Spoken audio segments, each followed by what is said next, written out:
पिछले एक सप्ताह से शिलांग पुलिस द्वारा शहर में तमाम राजा रघुवंशी हत्याकांड से जुड़े हुए सबूत जुटाने में लगी हुई थी और ये सबूत शिलांग में आरोपियों से हुई पूछताछ के बाद ही यहाँ पर तलाश में शिलांग पुलिस आई थी, जिसमें से 3 आरोपियों को शिलांग पुलिस अपने साथ कई सबूत जुटाकर शिलांग के लिए रवाना हो गई है। अब पूरे प्रकरण में सभी आरोपियों से बारीकी से शिलांग में पूछताछ की जाएगी।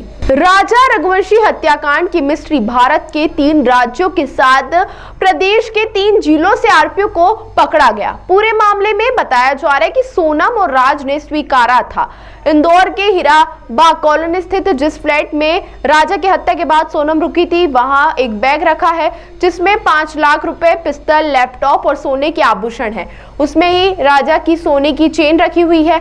इसके बाद शिलांग पुलिस इंदौर पहुंची। एसआईटी ने सबसे पहले प्रॉपर्टी ब्रोकर शिलांग जेम्स को पकड़ा तो उसने बताया कि फ्लैट मालिक लोकेंद्र तोमर के कहने पर ही उसने फ्लैट से सोनम रघुवंशी का सामान हटाया था और फिर चौकीदार बल्लू उर्फ बलबीर अहिरवार निवासी अशोकनगर की मदद से उसने बैग को जला दिया था, जिसके बाद क्राइम ब्रांच की टीम के साथ मिलकर एसआईटी ने अशोकनगर से चौकीदार बलबीर को गिरफ्तार कर लिया।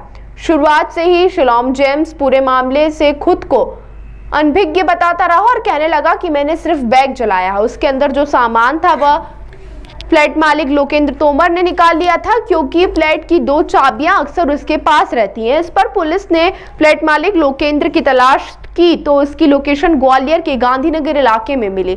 इस पर ग्वालियर क्राइम ब्रांच की मदद से लोकेंद्र को गिरफ्तार कर शिलांग पुलिस बुधवार को इंदौर पहुंची और यहाँ उसका सामान शिलांग जेम्स से निकलाया गया। लोकेंद्र को देखकर शिलांग चुप रहा और जब एसआईटी ने सख्ती बरती तो कहने लगा कि उसे मारना मत, वह सब कुछ सच बताएगा। इसके बाद उसने बताया कि उसने सोनम के बैग से एक सफेद थैली निकाली थी जिससे उसने इंडस्ट्री हाउस के पीछे नाले में फेंक दी। इसके बाद शिलांग पुलिस उससे अपने साथ कार में बिठाकर इंडस्ट्री हाउस के पीछे नाले में ले गई, जहां शिलांग पुलिस का एक जवान नाले में नीचे उतरा और मोबाइल पर लगातार अफसरों से संपर्क में रहा। शिलांग ने जहां जहां बताया वहां जवान ने उस सफेद थैली को खोजा, लेकिन वह नहीं मिली। इसके बाद एसआईटी के अफसरों ने शिलांग जेम्स को नाले में उतारा और करीब आधे घंटे तक सर्चिंग की गई। इसके बाद शिलांग जेम्स को वह सफेद थैली मिल गई जिसे उसने नाले में फेंका था। बताया गया कि उक्त थैली में पिस्तौल थी, जिसका जिक्र पूछताछ में सोनम और राज कुशवाहा ने अफसरों से किया था। पिस्तौल मिलने के बाद एसआईटी की टीम शिलांग जेम्स को उसके घर ले गई, जहां घर के साथ उसकी कार की सर्चिंग की गई तो उसमें करीब 50,000 रुपए शिलांग पुलिस को बरामद हुए।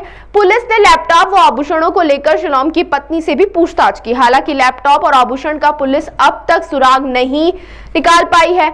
वहीं 50,000 रुपए और पिस्तौल लेकर पुलिस इंदौर से रवाना हो गई है। ये शिलांग पुलिस अपनी इन्वेस्टिगेशन यहाँ से कंप्लीट करके 3 आरोपियों को लेकर यहाँ से निकल रही है और यहाँ से एयरपोर्ट जाएगी, यहाँ से शिलांग जाएंगे। सर, किस तरह की जांच करी और क्या इन्होंने इनके द्वारा इन्वेस्टिगेशन किया था, जिसमें 2 आरोपी पूर्व में अरेस्ट कर लिए गए थे, जिनका ट्रांजिट रिमांड लिया गया था। एक एक्यूज को ग्वालियर से लेकर आए थे, उनका ट्रांजिट रिमांड लेकर अब उनकी इन्वेस्टिगेशन कंप्लीट हो गई है। इन्वेस्टिगेशन कंप्लीट करने के बाद ये लोग अब शिलांग रवाना हो गए हैं एसआईटी। सर, कुछ बताया जा रहा है पिस्टल और नकद भी बरामद किया? उन्होंने इन्वेस्टिगेशन के हिसाब से कुछ एविडेंसेज कलेक्ट किए हैं, लेकिन उनके द्वारा हमें शेयर नहीं किया गया।